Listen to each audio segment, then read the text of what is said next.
Yes, boys, what is going on? And welcome back to your Sunderland Road to Glory career mode. Let's get it popping today, boys. The January market, unfortunately, it does start this episode in a negative fashion. All of the players that we had on loan have been recalled by their parent clubs, all for the same reason. They're not happy with game time for their loan players. And do you know what? Fair enough. Pretty much everybody that we had on loan, they were on the reserves. They were not getting the game time that they probably did deserve. But we have other options now, thanks to our youth academy. Now, this January market will not be easy. 1.6 million isn't the biggest of budgets. So, I made some big calls today. Patrick Roberts. I don't really want to sell the guy, but if we can get a decent enough offer in for him, I'll be happy to let the 24-year-old leave. Kimpioka as well, the Swedish winger. He's literally not played a minute of football, so he's up for sale. McGeady as well, but I don't think he's going to leave at 35. Can't see anybody coming in for Aidan McGeady, unfortunately. And yeah, it's just going to have to be one of those ones where he leaves at the end of his contract. Corey Evans, however, hopefully we can move on this midfielder. Again, a player that I'm not interested in at all. Try Hume as well. He can move on if he can find himself a new club. So there is opportunities for us to make money with some dead wood at the club. And also Bailey Wright finally as well was added to the market. He's only got 6 months on his contract, so he may sign a pre-contract deal. That is the risk we've left. And then same with Tyrese Dice. Again, down into his final 6 months. And Lee Purge. There's a few in there that I nearly forgot about. There's quite a few players that we are willing to let go. But there's a player here in this youth academy, Samuel Lambert, 87 to 93 potential.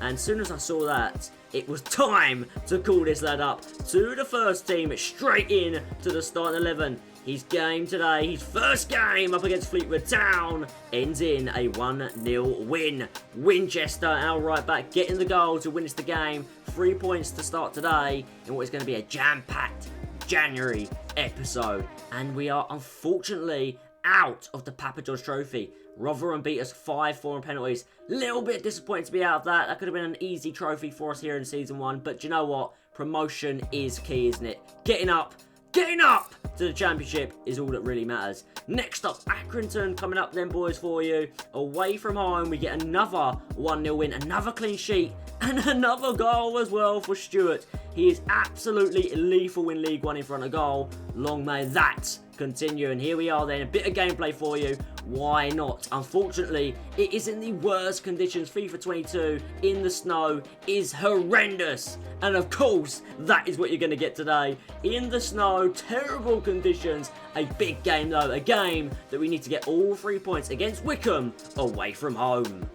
And just 10 minutes gone in this game. Slide ball into Edwards, a youth academy player that we brought up, a Welsh international. We keep saying it, and I will continue to say it. The next Gareth Bale. Edwards, number 18 on his shirt. Get used to seeing that number 18 celebrating goals. This boy is the real deal, and he gets us a 1-0 lead today. Now, in the snow, it isn't easy for any player, especially a goalkeeper, and I have to say, in recent games, especially in this episode so far, we've had some clean sheets. And it's all thanks to our youth academy keeper, Collins. Check out this save.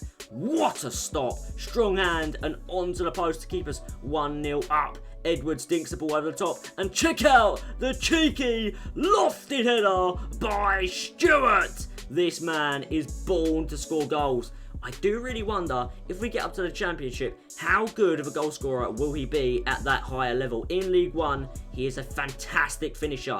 Be interesting to see if we get to the Championship from this season, how good he is next year as well. But that is a delightful header from a delightful striker. Get in, 2-0 lads.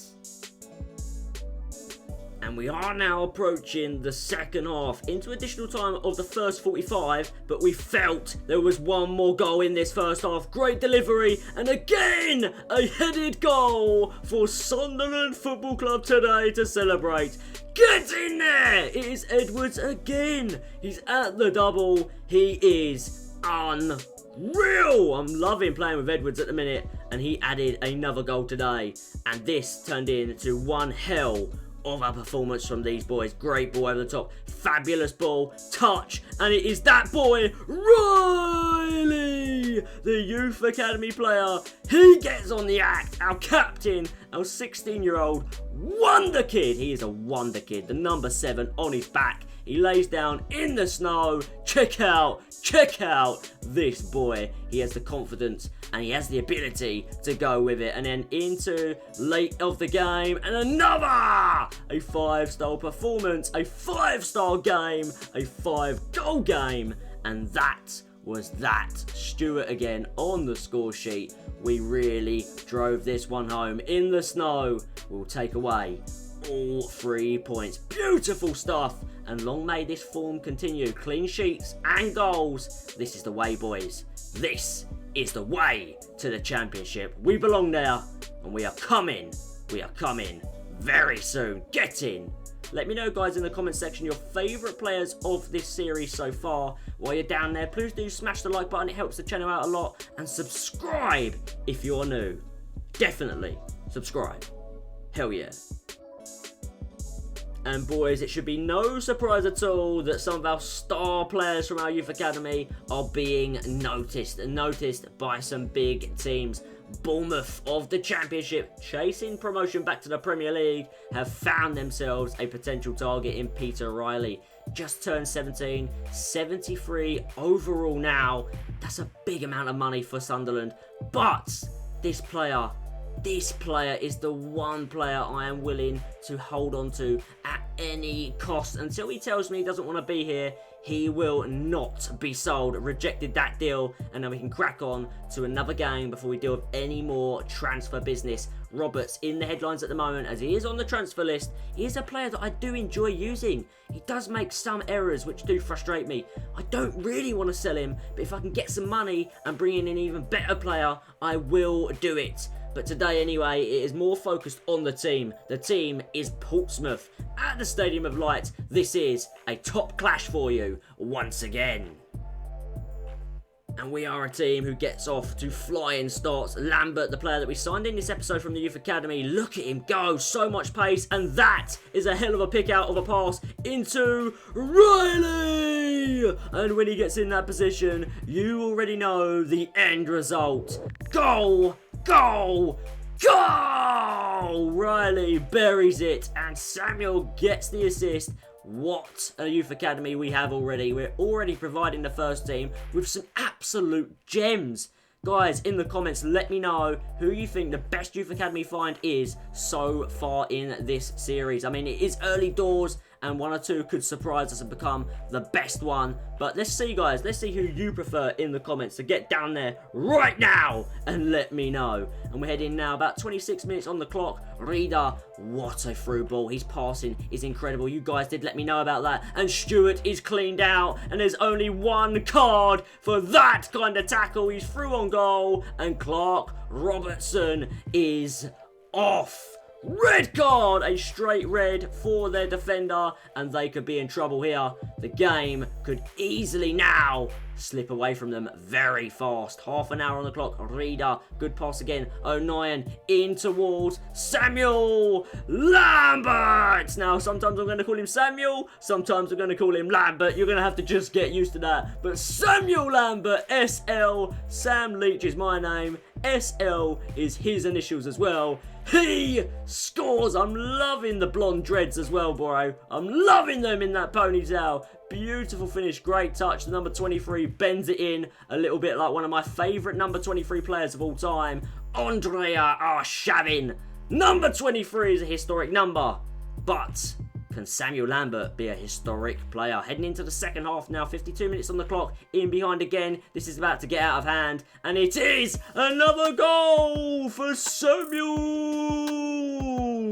Yes, Lambert, my son. Beautiful goal. I don't know what happened there. I accidentally pressed the pause button. You're going to have to ignore that one for me, boys. But another goal. Sensational stuff. We scored a hell of a lot of goals for you today. If you have a favourite, let me know again down in the comments. I really want to get chatting to you guys more in that comment section. 62 minutes gone, and we again open up Portsmouth. League One football is easy when you've got pacey players, and easy when you've got people who can finish it like that. Roberts showing me why he should not be sold. That is an absolutely fantastic finish, beautifully placed right into the back of the net. And guys, that was not all. Riley now on the ball, pushing past his man. Still with Riley, dinks it back across. Neil, great touch, and it's slotted home by the substitute, the legend, the hero of Sunderland, Jermaine Defoe. We all love our number 10. He may not be the fittest, he may not be the Jermaine Defoe he once was, but he still comes on and he still bags goals. And when you have a player that is guaranteeing you goals off the bench, even if he plays 15 minutes, that is a beautiful thing to have. And Defoe has it. And there you see the players now celebrating once again, winning at the Stadium of Lights. We have turned this stadium into an absolute fortress. I'm so happy with the way this is going. Fingers crossed, from now on, there is no hiccups in the road. Our form is great. Surely, nothing can ruin it now.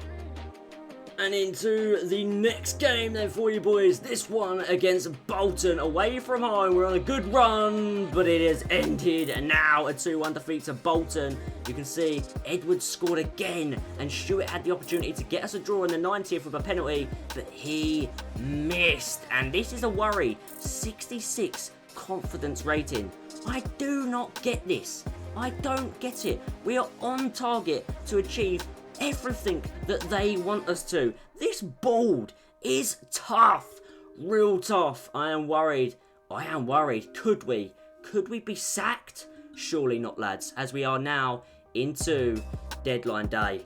Surely things can't get worse. And now we're looking at a few players that we could potentially bring in, but it is tough. It is tough out here. Players are not willing to relocate. Players are quite expensive. The players that I truly want are just not available at this moment in time. However, we have got some players on there that would be potentially interested in bringing into the club. Rodoni looks like a really good player. Tillman as well. Haven't fully scouted either of those players yet though. But I don't want to miss out on this opportunity to sign Jack Rodoni. I think he's going to be a really good attacking midfielder, and we need backup in that position should anybody like Riley get injured or maybe just get a little tired. So Rodoni is a player that we're going to be moving for straight away. You'll see that we do offer Alex Pritchard, a player that's completely dropped out the team, is literally not playing a single minute, but is worth over £1.4 million.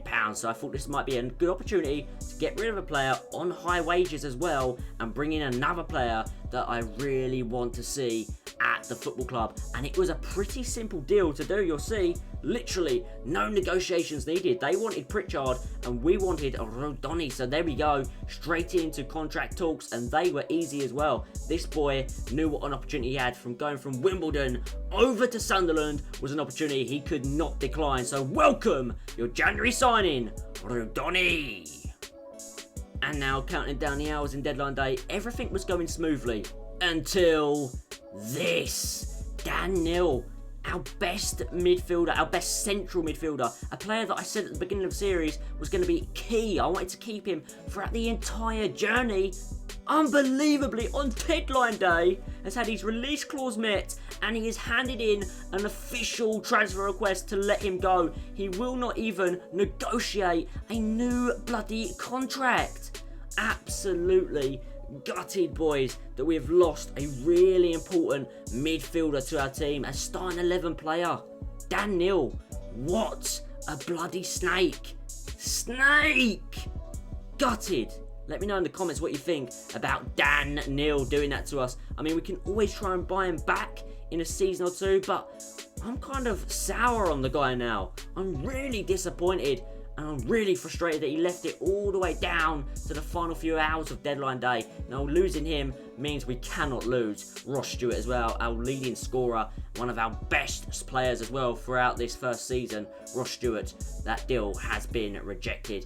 Other deals as well for Callum Doyle rejected, another young player we want to keep. But Dan Neil, he's forced our hand and he has been sold. He joins Sheffield United permanently. Now, we didn't have enough time to sign any replacements, so I thought, why not invest more money into a ready and working youth academy. Let's get another youth academy scout in and hopefully get some more youth academy stars as well. So let's set this one up, and I was thinking, where should I send out another scout? We have scouted a few locations already, so it's a bit of a confusing one, but I decided to go over to South America and let's see if we can find ourselves a Brazilian wonder kid. Maybe the next Ronaldinho. That'd be nice. Bring me home, Ronaldinho, baby.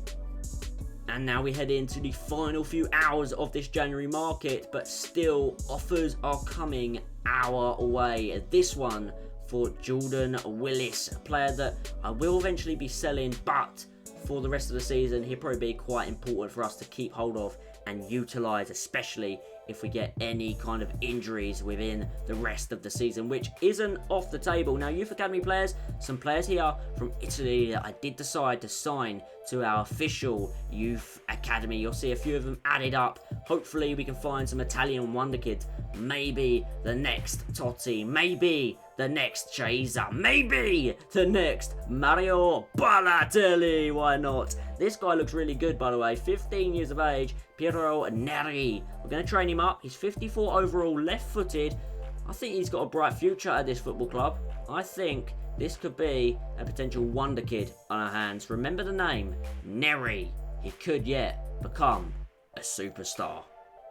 Okay then, boys, we are now heading in to the final few months of the season. Now January is out of the way. We are top of the league after 30 games, 65 points. I still cannot believe the board are unhappy with our season. It's going well so far. We have the two highest scorers in the league with Stewart and Riley, 16 and 15 goals between them. Assist Stewart, Gooch and Reader in the top three. Stewart again, top of that one with 13 assists. He really is the all-round player here in League One. Collins has jumped right up as well for clean sheets, 10 in 19. At the start of his career, he was really struggling. But player of the episode, actually, do you know what? Not player of the episode. We're not going to do a player of the episode today. Snake of the episode. Go and hiss away, lad. Daniel, you dirty little snake. Guys, if you have enjoyed this episode, please do remember to drop down a like. Leave a comment for me below. Any suggestions or anything you want to let me know, please do drop a cheeky little comment for me. Really hope you guys are enjoying this series. Red Bull London is finished now and Sunderland is the career mode that has replaced it. But guys, anyway, thank you all for watching. You take it easy. And you know what I'm going to say. Until next time, peace!